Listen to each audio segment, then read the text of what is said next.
Well, Walgreens in the city of Chicago is closing another Walgreens. Sounding rough. The thing is, right? The thing is, they've been closing a lot of them in Chicago. And the people in Chicago are mad at Walgreens in that area that is closing.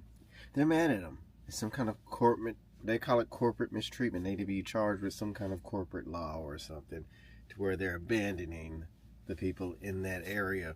Now, I thought that was interesting and odd, being that when you ask Walgreens why they're closing, they're losing 4 times more product at that particular Walgreens than they're used to due to theft.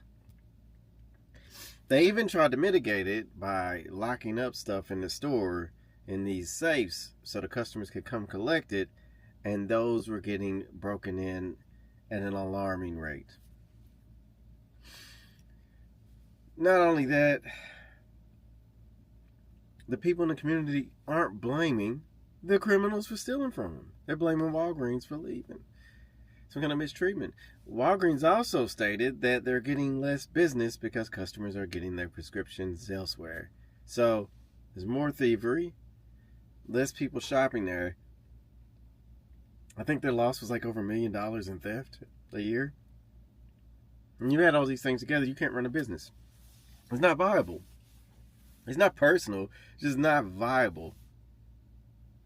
And it's crazy how the people in that particular community are mad at Walgreens and not saying, hey, we need to do something about criminals in Chicago. We need to be locking them up. We need to be doing something about it. We can't just keep letting them out and let them steal.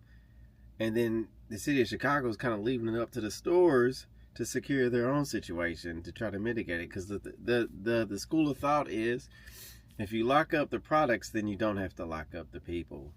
And they still steal from them anyway. I mean, but there's still other Walgreens, but in the safer communities. Yeah. You can't make this stuff up, man. I just don't get how you can't just say, look, we got to stop these people from stealing. And then you blaming the company for leaving because they're just losing too much money. At the end of the day, they have to make a profit. It's not personal, it's just business.